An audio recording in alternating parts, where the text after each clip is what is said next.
રામનવમીની સર્વને ખૂબ ખૂબ બધાઈ શુભકામના। રામો વિગ્રહવાન ધર્મ, ભગવાન શ્રી રામ સાક્ષાત ધર્મનું સ્વરૂપ છે। ધર્મ મર્યાદાની સ્થાપના માટે આપણું પ્રાકટ્ય થયું છે।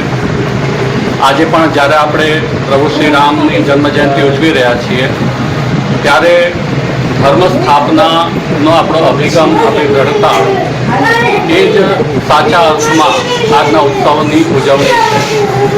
આજે સનાતન ધર્મ જે વિવિધતામાં એકતાને માને છે, જેમાં સર્વ સમાવેશી આપણો એક અભિગમ છે, એ જ વિશ્વ શાંતિ માટે અત્યંત મહત્વનો પરિબળ છે। સર્વ વિશ્વમાં યદિ શાંતિની અપેક્ષા હોય, સમસ્ત વિશ્વ વિકસિત થાય અપેક્ષા હોય તો સનાતન ધર્મની રક્ષા અત્યંત મહત્વપૂર્ણ છે। આજે આપણે સૌ સંકલ્પ લઈએ કે આપણે એક રહીશું અને સંગઠનના ભાવ સાથે આપણે સ્વકર્તવ્યપરાયણ રહીને અને આપણી ગૌરવપૂર્ણ સંસ્કૃતિની રક્ષા માટે પ્રતિબદ્ધ થઈશું। સમસ્ત વિશ્વ અને આપણું રાષ્ટ્ર આપણી ધર્મ સંસ્કૃતિની સ્થાપના સાથે વિકસિત થાય અને આગળ વધે એવી શુભ ભાવના આજના શુભ પ્રસંગે અભિવ્યક્ત કરું છું।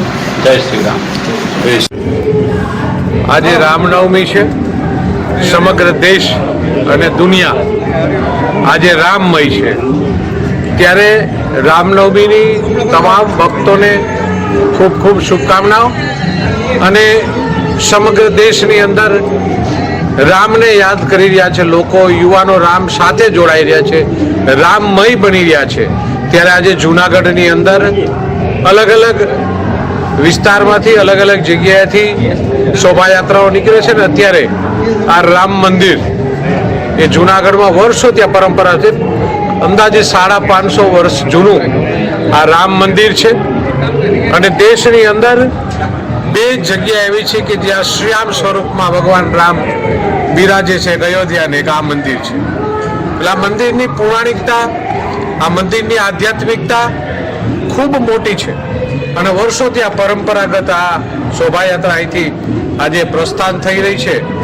ત્યારે આજના દિવસે આપણે એવું કહીએ છીએ કે વસુદેવ કુટુંબકમ, વિશ્વ એક પરિવાર છે એવું નરેન્દ્રભાઈ કહે છે।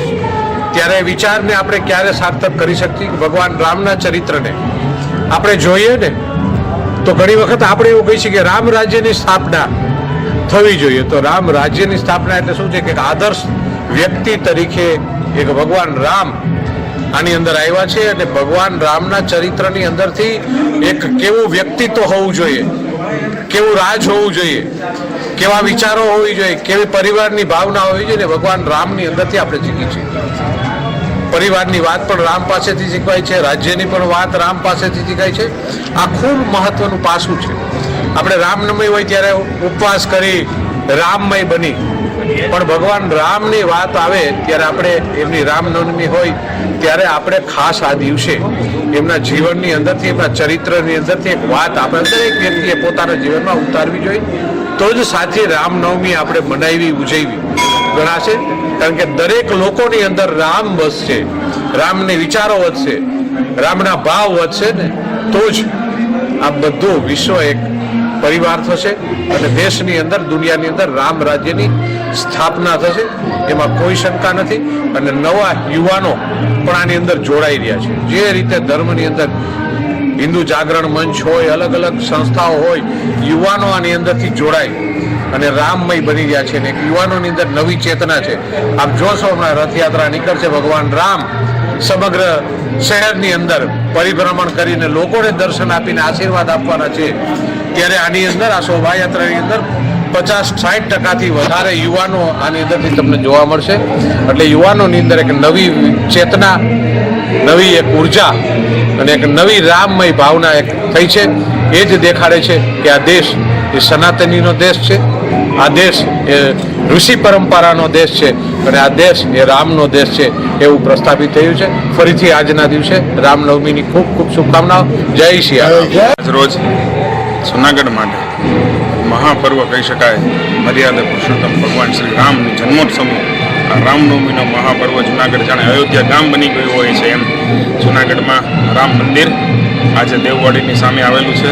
આ પૌરાણિક મંદિરથી વર્ષોથી પરંપરા છે. આખા ગામમાં ભગવાન શ્રી રામની શોભાયાત્રા નીકળે છે અને આ ભગવાનની શોભાયાત્રામાં ગામ જાણે ઉમળકાભેર આનંદભેર જય શ્રી રામના નારા સાથે આખું ગામ ગુંજી ઉઠે છે. ત્યારે જૂનાગઢ વાસીઓને આ મહાપર્વની અને ચૈત્રી નોરતાને આજે નોમની પણ ખૂબ ખૂબ શુભેચ્છાઓ અને ભગવાન શ્રી રામના આશીર્વાદ આખી જૂનાગઢની જનતા ઉપર એ સર્વેની સુખાકારી સર્વેનું સ્વાસ્થ્ય જળવાઈ એવી ભગવાન શ્રી રામ પાસે પ્રાર્થના.